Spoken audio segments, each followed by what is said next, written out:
next is the main part of this event. I would like to call Haja Atai to flag hoisting event.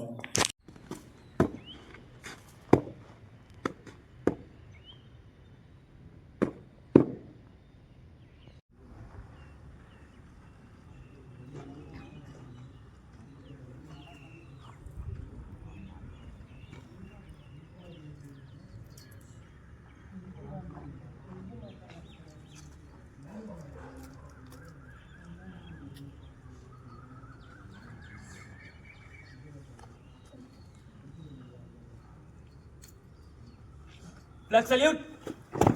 Order. And next is the perfect time to honor our chief dignity.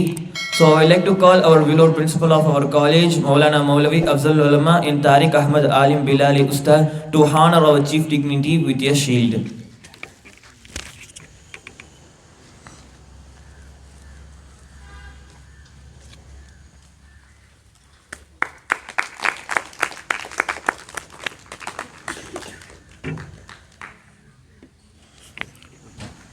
Next, I'd like to hear the golden words from our chief dignity. I would like to call Mr. A. Ahmad Jakid sir.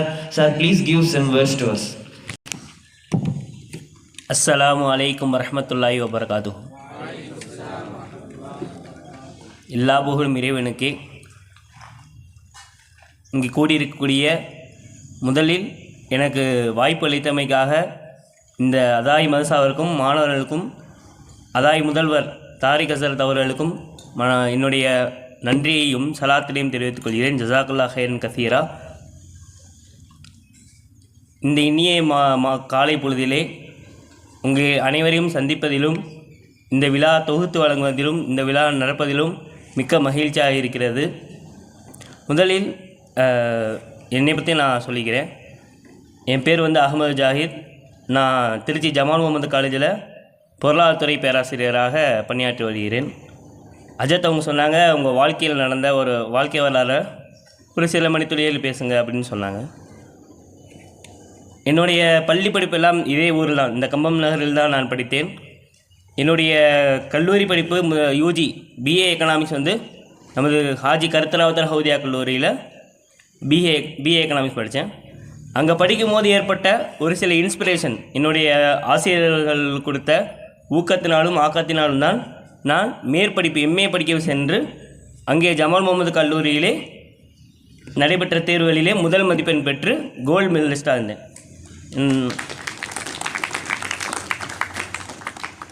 அங்கே நடைபெற்ற தேர்வில் university லெவலில் first rank எடுத்து gold medal வாங்கினேன். அதேமாதிரி governor கையில் gold medal receive பண்ணி அந்த அகாடமிக் இயரில் ஒரு பெஸ்ட்டு ஸ்டூடெண்ட்டாக இருந்தோம்.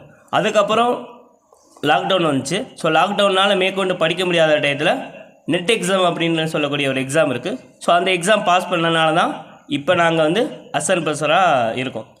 ஸோ இதான் என்னோடய வாழ்க்கையில் நடந்த என்னோடய லைஃப்பில் ஒரு ஷார்ட் ஸ்டோரி, நான் எப்படி ப்ரொஃபஸர் ஆனேன் அப்படின்னு. உங்கள் மத்தியில் நான் ஒரு சில கருத்துக்களை சொல்லணும்னு ஆசைப்பட்றேன். இன்றைக்கி இருக்கக்கூடிய காலகட்டத்தில் உங்களுக்கே தெரியும், போதை பழக்கம் அப்படின்றது தமிழ்நாட்டில் மிகப்பெரிய ஒரு உச்சத்தில் இருக்குது. யாராலையும் போதைப் பொருட்களோட பழக்கங்களும் சரி, அதை பயன்படுத்தவும் சரி, இளைஞர்கள் தான் அதிகமாக இருக்காங்க. ஸோ அதுக்கு நீங்கள்லாம் நான் அதிகமாக சோசியல் மீடியாக்களில் பார்ப்பேன், உங்கள் மதரசா சார்பாக அதாய் மதரசா சார்பாக அதுக்கான விழிப்புணர்வு நீங்கள் ஏற்படுத்தியிருக்கீங்கன்னு எனக்கு தெரியும். இருந்தாலும் இன்னுமே அது தமிழ்நாடு லெவலில் ஒரு ஒரு என்ன சொல்கிறது, ஒரு பெரிய அளவில் அதுக்கான ஒரு மாபெரும் சக்தியை இணைஞ்சு அதை ஒரு இரும்பு கரம் கொண்டு தடுக்கணும். அரசாங்கத்தோடு சேர்ந்து தடுத்தோம்னா நிச்சயமாக ஒரு போதையில்லா சமூகத்தை உருவாக்க முடியும். ஸோ அதுக்காக நம்ம எல்லாருமே உறுதியை எடுத்துக்கணும். ஆல்ரெடி நீங்கள் இது பண்ணிப்பீங்க. இருந்தாலும் உங்களால் முடிஞ்ச அளவுக்கு இன்னும் அதை உங்கள் நண்பர்கள்ட்ட உங்கள் உறவினர்கள்ட்ட நீங்கள் கொண்டு சேர்க்கும்போது அந்த போதையில்லா தமிழகத்தை இன்னும் மேற்கொண்டு இது பண்ண முடியும். ரெண்டாவது என்னென்னா கல்வியை நம்ம யாராலையுமே இது பண்ண முடியாது. ஸோ நம்மள்ட்ட இருக்க செல்வத்தை நம்மள்ட்ட பறிச்சுக்க முடியும், நம்மள்ட்ட இருக்கக்கூடிய உடல் உறுப்புகளை யார்கிட்ட பறிச்சுக்க முடியும். ஆனால் நம்ம கற்ற கல்வியை யாராலையுமே நம்மள்ட்ட பறிக்க முடியாது. ஸோ ஒரு கல்வி தான் என்னது, ஒரு பவர்ஃபுல் ஸ்வாட், ஒரு பவர்ஃபுல் வெப்பன். என்னது, நெல்சன் மண்டேலாவோட கோட்ஸ் படி education is the best weapon to change the world. இந்த உலகத்தை மாற்றக்கூடிய மிகப்பெரிய ஆயுதம் எதுன்னு பார்த்தீங்கன்னா கல்வி. ஸோ அதே மாதிரி நிறையா பேர் கிடைக்காத ஒரு மிகப்பெரிய ஒரு பாக்கியம், ஒரு சந்தர்ப்பம், வாய்ப்புகள் என்னென்னு பார்த்தீங்கன்னா உங்களுக்கு தான் கிடச்சிருக்கு டுயல் எஜுகேஷன், இரு உலக கல்வி. தீனவையும் கற்றுக்கலாம், உலக கல்வியும் கற்றுக்கலாம். இது எல்லாருக்குமே கிடைக்குமா அப்படின்னு கேட்டிங்கன்னா நிச்சயமாக அதில் கேள்விக்குறி தான் இருக்குது.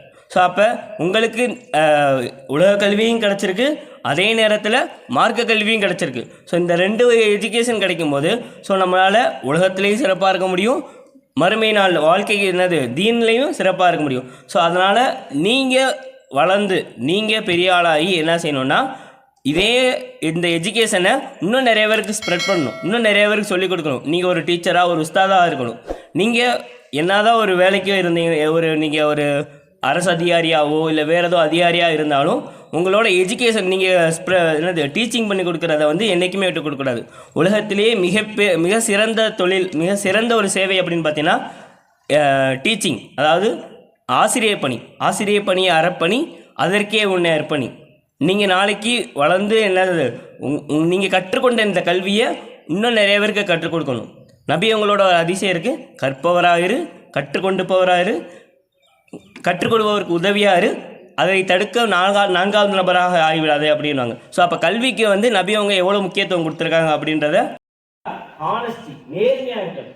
எவ்வளோக்கு நம்ம நேர்மையாக இருப்போமோ அவ்வளோக்கு அவ்வளோ நம்மளால வாழ்க்கையில் ஒரு சிறந்த மனிதராக, சிறந்த பண்பாளராக,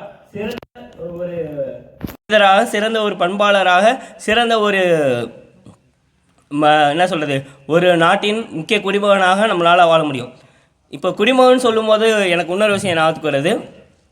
எல்லாருக்கும் தெரியும், இன்னும் ஒரு 5 நாள் 4 நாளில் எலெக்ஷன் நடக்க போகுது.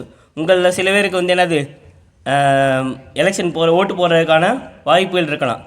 ஸோ அதில் சில பேர் கூட இப்போ இன்றைக்கி மோட்டிவேஷனல் ஸ்பீக்கில் சொல்லும்போது கூட ஒரு குறிப்பிட்ட நடிகரோட பற்றிய நீங்கள் எல்லோரும் சொல்லியிருந்தீங்க, அவர் எல்லோரும் ஃபாலோ பண்ணுறாங்க அப்படின்னு சொன்னீங்க. ஸோ நான் ஒரு அரசியலை பற்றி ஒரு முக்கியமாக ஒன்று என்ன சொல்லணும் ஆசைப்பட்றேன்னா, ஸோ இன்றைக்கி இருக்கக்கூடிய அரசியல் பாலிடிக்ஸ் பார்த்திங்கன்னா, ஸோ நிறையாவே ஒரு யங்ஸ்டர்ஸ் எல்லாம் இன்னும் பாலிடிக்ஸ்க்கு வரணும் அப்படின்றதான் என்னோட ஒரு அபிப்பிராயம். நம்ம என்ன தான் மற்ற விஷயங்களில் வேலையோ துன்யாவோ ஆகிரத்தில் இதில் இருந்தாலும் அரசியலை பற்றி நம்ம அதிகமாக தெரிஞ்சுக்கணும். ஏன்னா நம்ம அரசியல் நம்ம தெரிஞ்சுக்கிற பட்சத்தில் நமக்கு என்ன நடக்குது, நமக்கு என்ன பாதிப்புகள் ஏற்படுது, அந்த அரசியல்னால என்ன பாதிப்புகள் ஏற்படுது அப்படின்றத நம்மளால் முழுமையாக புரிஞ்சுக்கிற முடியாது. ஸோ அதனால் அதிகமதியும் இளைஞர்களை அரசியலுக்கு வரணும். அதுக்காக நீங்கள் கட்சி தொடங்கணும், இல்லை ஒரு கட்சியில் போய் ஜாயின் பண்ணணும் அப்படின்னு சொல்லலை. அரசியல் அப்படின்றது ஒரு குறிப்பிட்ட கட்சியிலையோ இல்லை குறிப்பிட்ட இதுலேயோ இருக்கிறது இல்லை. நம்ம நம்ம இருக்கக்கூடிய தெருவில் ஒரு ஏரியாவில் நமக்கு தேவையான ஒரு சில செயல்களை கேட்டு பெறது மூலமாக நம்ம அரசியலை நம்ம வலுப்படுத்த முடியும்.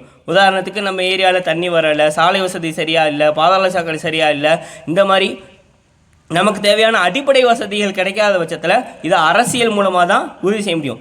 ஸோ நான் இங்கேயே உங்களுக்கு ஒரு சில அரசியல்வாதிகள் வந்திருக்கலாம், எம்சி, சேர்மன், அந்த மாதிரிலாம் வந்திருப்பாங்க. ஸோ அவங்களெலாம் மக்கள் நல சேவகர்கள். அவங்கெல்லாம் அரசியல் மூலமாக மக்களுக்கு தேவையான ஒரு சில அடிப்படை வசதிகள், அடிப்படை தேவைகளை இது பண்ணுறாங்க. ஸோ அது மாதிரி எலெக்ஷன் சொல்லும்போது நான் சொல்லியிருந்தேன், எலெக்ஷன் சொல்லியிருக்கும்போது இன்னொன்று என்ன முக்கியமான ஒன்றுனா, நம்ம யாரை தேர்ந்தெடுக்கிறோமோ அவங்க நல்லவங்களாக இருக்கணும்.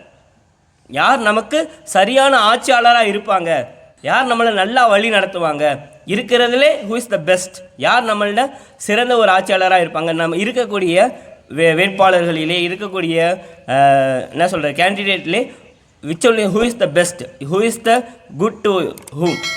அதே மாதிரி நம்ம சமுதாயத்தை காக்கக்கூடிய, நம்ம சமுதாயத்தை மேம்படுத்தக்கூடியவங்க யார் இருப்பா, அந்த மாதிரி நம்ம தேர்ந்தெடுக்கணும்.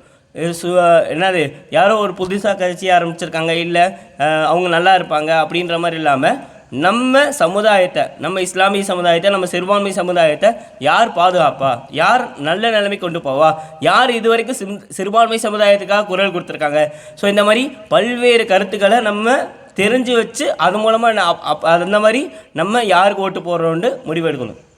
இன்றைக்கி இருக்கக்கூடிய சூழ்நிலையில் சிறுபான்மை சமுதாயம் அதிகமாக ஒரு கெட்ட பேர், தேவையில்லாத கெட்ட பேர்கள் சிறுபான்மை சமுதாயத்து மேலே விழுகுது. ஏன் அப்படின்னு பார்த்தீங்கன்னா, நம்ம அரசியலில் அதிகாரம் இல்லாமல் போனனால தான். இந்தியாவில் இருக்கக்கூடிய முஸ்லீம் கட்சிகள் இருக்காங்க, இந்தியாவில் இருக்கக்கூடிய மற்ற கட்சிகளையுமே இஸ்லாமியர்கள் இருக்காங்க. ஆனால் இஸ்லாமியர்களுக்குன்னு ஒரு வலுவாக இருக்காங்களா அப்படின்னு பார்த்தீங்கன்னா இல்லை. இந்தியாவோட மொத்த மக்கள் தொகையில் என்னது கிட்டத்தட்ட ஒரு 10-15% மக்கள் வந்து இஸ்லாமியர்கள் அப்படின்ற ஒரு சில கணக்கு இருக்குது. அப்படிப்படி பார்த்தீங்கன்னா இந்தியாவோட மொத்த மக்கள் தொகை வந்து 135 கோடி இல்லை 140 கோடி. அதில் பார்த்தீங்கன்னா கிட்டத்தட்ட 20-40 கோடி முஸ்லீம் இருக்காங்க. ஆனால் இந்தியாவில் அவ்வளோ முஸ்லீம் ரெப்ரசன்டேஷன் எம்பி எம்எல்ஏ இருக்காங்களா அப்படின்னு பார்த்தீங்கன்னா அந்த அளவுக்கு அந்த மக்கள் தொகை ரெப்ரசன்ட் பண்ணுற அளவுக்கு எம்பி எம்எல்ஏ இருக்காங்களான்னு பார்த்தீங்கன்னா நிச்சயமாக இல்லை.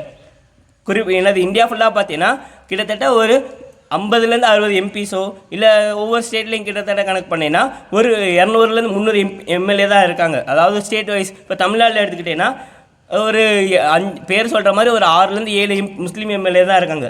ஆனால் முஸ்லீம் மக்கள் தொகை தமிழ்நாட்டிலே கிட்டத்தட்ட பார்த்தீங்கன்னா 2 கோடி கிட்ட இருப்பாங்க. ஆனால் அந்த 2 கோடி மக்கள் தொகை ரெப்ரசன்ட் பண்ணுற மாதிரி அந்த 5 எம்எல்ஏ தான் இருக்காங்களான்னு பார்த்தீங்கன்னா இல்லை. ஸோ நம்ம சமுதாயத்துக்கு தேவையான மாதிரியான நம்ம முஸ்லீம் சமுதாயத்துக்கு தேவையான கருத்துக்களை தேவையான எல்லா விஷயங்களையும் அந்த எம்எல்ஏக்கள் இது பண்ணுறாங்கன்னு கேட்டால் அவங்களால எல்லா இதையும் ரெப்ரசன்ட் பண்ண முடியல. ஏன் அப்படின்னா நம்ம அரசியலில் அதிகாரம் பெறலை. முஸ்லீம் சமுதாயம் வந்து அரசியல் ரீதியாக நம்ம அதிகாரம் பெறலை. என்றைக்கு நம்ம முஸ்லீம் சமுதாயம் அரசியலில் அதிகாரம் பெறதோ எப்படி அரசியலில் அதிகாரம் பெற முடியும் அப்படின்னா கல்வி மூலமாக தான் அரசியலில் அதிகாரம் பெற முடியும். எவ்வளோக்கு எவ்வளோ நம்ம நிறையா கற்றுக்கிறோமோ எவ்வளோக்கு எவ்வளோ நம்ம நிறையா தான் இது பண்ணிக்கிறோமோ அது மூலமாக நம்ம அரசியலில் அதிகாரத்தை அடைய முடியும். ஸோ அதனால் கல்வி மூலமாக தான் என்னது அனைத்தையும் சாதிக்க முடியும். எனக்கு வாய்ப்பளித்தவங்க நன்றி. அஸ்ஸலாமு அலைக்கும் வரஹ்மத்துல்லாஹி.